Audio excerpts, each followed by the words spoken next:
नमस्कार दोस्तों, आप सभी का आपके अपने चैनल श्री ज्ञान लोक में स्वागत है। ज्ञानवर्धक कहानियों के लिए इस चैनल को सब्सक्राइब करके घंटी को जरूर दबा लें। नमस्कार दोस्तों, जय श्री कृष्णा, राधे राधे। तो दोस्तों, इस संसार में ये 4 प्रकार के लोग ही सबसे ज़्यादा सुखी रहते हैं। इस वीडियो पर बने रहे। ये कहानी बहुत ही शिक्षाप्रद है। यदि आपने इसे पूरा सुन लिया तो ये कहानी आपके जीवन में बहुत ही ज़्यादा उपयोगी सिद्ध होगी।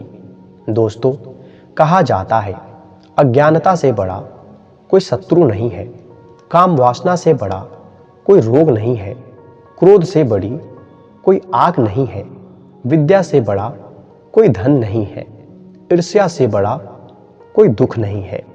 अज्ञानी मनुष्य अगर अपने हित के लिए भी काम करे तो भी वो ठीक से नहीं कर सकता। उसकी अज्ञानता के कारण वो अपने आप को उन्नतशील नहीं बना पाता। इसीलिए अज्ञानी मनुष्य जीवन भर कष्ट उठाता रहता है। जैसे अज्ञानी पशु घास चरने के लालच में गड्ढे में गिर जाता है, उसी तरह अज्ञानी मनुष्य अपनी जीविका के लालच में हमेशा विपत्तियों में पड़ा रहता है। उसके पास यदि पहले से ही बहुत सारा धन हो तो भी वो उसका सही उपयोग नहीं कर पाता है और उसका सारा धन जल्द ही नष्ट हो जाता है। तो दोस्तों, अब इस पूरे विषय को अच्छे से समझने के लिए पहले हम ये कहानी सुनते हैं। एक बार एक राजा वन में शिकार खेलने गया। शिकार खेलते खेलते वो जंगल में भटक गया। उसके सैनिक भी उससे अलग हो गए। अब राजा को अपने नगर वापस आने के लिए कोई रास्ता नहीं मिल रहा था। सुबह से शाम हो गई। भूखा प्यासा राजा यूं ही भटकता रहा। शाम के समय वो मार्ग खोजते खोजते एक गांव में जा पहुंचा, जहां उसने रास्ते में 3 छोटे छोटे बालकों को खेलता हुआ देखा। राजा को बहुत जोर की भूख लगी थी, इसलिए भूख से व्याकुल होकर के राजा ने उन बालकों से कहा, जरा सुनो बच्चों, मैं बहुत भूखा हूँ। क्या तुम मेरे लिए कुछ खाने के लिए और थोड़ा जल ला सकते हो? बच्चों ने कहा, हाँ हाँ, क्यों नहीं, यहीं पास में ही तो हमारा घर है। हम अभी अपने घरों से तुम्हारे लिए भोजन लेकर आते हैं। इतना कहकर तीनों बालक भागते भागते गए और राजा के लिए रोटी और जल लेकर आए। पहले तो राजा ने भोजन किया और फिर जल पिया, जिससे उसे कुछ शांति मिली। उसके बाद राजा ने उन तीनों बालकों पर प्रसन्न होते हुए कहा, बच्चों, आज तुमने मुझे भोजन देकर मुझे अपना ऋणी बना दिया है। मैं एक राजा हूँ और एक राजा होने के नाते मैं तुम्हें कुछ देना चाहता हूँ। बताओ तुम्हें क्या चाहिए? आज तुम जो चीज़ मांगोगे मैं तुम्हें वही दूंगा। बच्चों ने सोचा कि राजा हमें कुछ देना चाहते हैं, तो थोड़ी देर सोच विचार करने के बाद वे एक एक करके राजा के आगे अपनी मांगे रखने लगे। एक बालक ने बोला, महाराज, मेरे पिता बहुत निर्धन है, इसीलिए मैं ठीक से 2 वक्त का खाना भी नहीं खा पाता हूँ और ना ही अच्छे वस्त्र पहन पाता हूँ। मैं चाहता हूँ कि आप मुझे खूब सारा धन दे दो, जिससे मैं अच्छा भोजन कर सकूं। राजा ने कहा, ठीक है, मैं तुम्हें इतना सारा धन दे दूंगा जिससे तुम्हारे जीवन में कोई तकलीफ ना आए। जिंदगी भर तुम्हारा गुजारा अच्छी तरह चलता रहेगा। ये सुनकर ये बालक बड़ा प्रसन्न हुआ। अब राजा ने दूसरे बालक से पूछा, तुम्हारी क्या मांग है? दूसरे बालक ने कहा, महाराज, मुझे एक बड़ा सा घर, हाथी, घोड़ा और रथ दे दो, जिस पर बैठकर मैं आपकी तरह सवारी कर सकूं। राजा ने कहा, ठीक है, मैं तुम्हारी इच्छा भी पूरी कर दूंगा। राजा ने अब तीसरे बालक से पूछा कि अब तुम बताओ, तुम्हें क्या चाहिए। तीसरा बालक बोला, महाराज, मुझे ना घर चाहिए और ना ही धन, ना हाथी घोड़ा। मुझे तो आप पढ़ा लिखा कर विद्वान बना दो, जिससे मैं आगे चलकर अपने देश की सेवा कर सकूं। तीसरे बालक की बातें सुनकर राजा बड़ा ही आश्चर्यचकित रह गया। उसने तो ये कल्पना भी नहीं की थी कि गांव का ये बालक उससे पढ़ने लिखने की मांग रखेगा।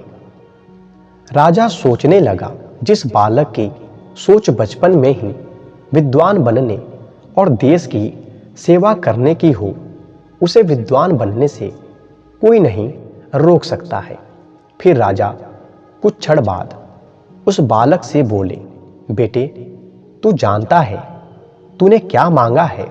संसार का सबसे बड़ा खजाना, जो कि मेरे राज्य से भी कई गुना बड़ा है। बेटे, विद्या से बड़ा संसार में कोई धन नहीं होता है।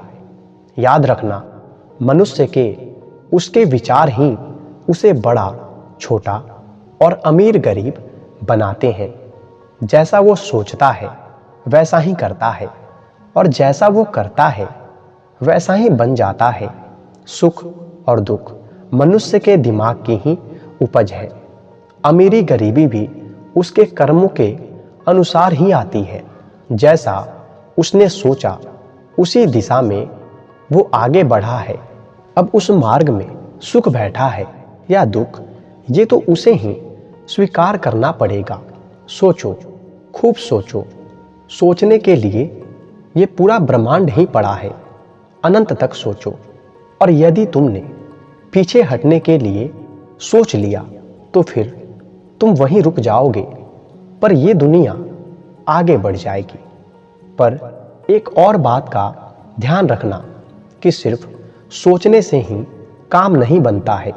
सोच के दिशा में ही प्रयास भी करनी चाहिए, अन्यथा केवल सोचते ही रहना निरर्थक सिद्ध होगा। मनुष्य के ये जो विचार हैं, इनमें बहुत शक्ति होती है, और ये विचार आपके पूरे जीवन को बदल कर रख सकती हैं। मनुष्य अपने विचारों से ही पहचाना जाता है। अपने विचारों से ही उन्नति के मार्ग पर चलते चला जाता है। फिर इतना कहकर राजा चुप हो जाता है, और अपने वचन के अनुसार उसने एक को खूब सारा धन दे दिया, दूसरे को एक बड़ा सा घर, हाथी, घोड़े और रथ आदि दे दिए, और तीसरे को पढ़ने का इंतजाम कर दिया। अब कुछ समय तीसरा बालक, जो कि बड़ा मेहनती था, उसने खूब विद्या अध्ययन की और पढ़ लिख कर खूब बड़ा विद्वान बन गया। अब उसकी योग्यता को देखते हुए राजा ने उसे अपना ही मंत्री बना लिया। एक दिन राजा को मंत्री की बचपन वाली घटना याद आ गई। राजा ने उस मंत्री से पूछा, हे मंत्री, बचपन में तुम्हारे साथ तुम्हारे 2 और साथी थे, जिन्हें मैंने उनकी इच्छा के अनुसार उन्हें धन दौलत दिया था। जरा मालूम करो वो दोनों इस समय कहाँ हैं और क्या कर रहे हैं। मैं उनसे मिलना चाहता हूँ। सब पता कर उन्हें कल मेरे पास ले आओ। राजा के आज्ञा अनुसार मंत्री ने अपने दोनों ही दोस्तों को राज दरबार में बुलवाया। राजा ने उन दोनों से कहा, मेरे द्वारा दिए गए धन से अब तो तुम्हारे जीवन में केवल सुख ही सुख होंगे। राजा की बात सुनकर हाथ जोड़ते हुए वो दोनों दुखी होते हुए बोले, महाराज, उस दिन हमने आपसे धन मांगकर बहुत बड़ी भूल कर दी। बहुत सारे धन को पाकर मैं निश्चिंत होकर बैठकर उन्हें खाने लगा। कामकाज कुछ किया नहीं। समय के साथ मेरा शरीर बिल्कुल आलसी हो गया। अब क्योंकि कुछ करने को मन ही नहीं करता था, तो वो मैंने सारा धन व्यर्थ की चीज़ों में उड़ा दिया। अब मैं फिर पहले वाले ही स्थिति में आ गया हूँ। दूसरे ने अपने हाल बयां करते हुए कहा, महाराज, आपके द्वारा सुंदर और बड़ा घर पाकर मैं आनंद की जिंदगी जी रहा था। पूरे दिन हाथी घोड़े पर सवारी करता था।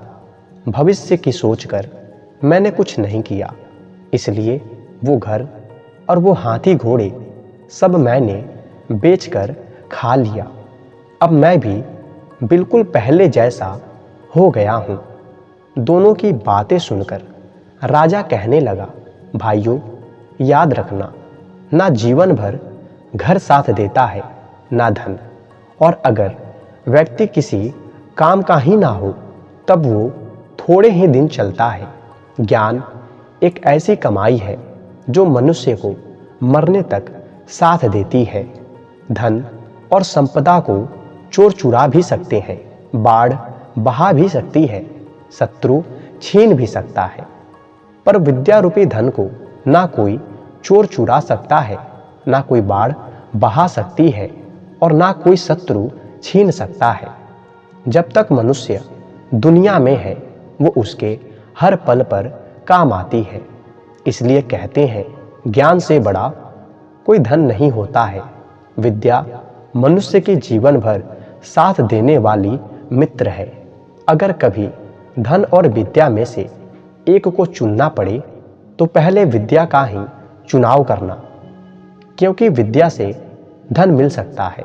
तो दोस्तों, जीवन में 4 प्रकार के लोग ही इस पृथ्वी पर खुशी भोगने में समर्थ होते हैं। पहला शूरवीर, दूसरा विद्यावान, तीसरा संत महात्मा और चौथा बुद्धिमान। बुद्धिमान व्यक्ति विपत्ति आने पर भी कोई ना कोई उपाय ढूंढ ही लेता है। तो दोस्तों, आशा है आपको ये प्रसंग पसंद आई होगी। तो कृपया कर इस वीडियो को लाइक करें, ज़्यादा से ज़्यादा शेयर करें। धन्यवाद।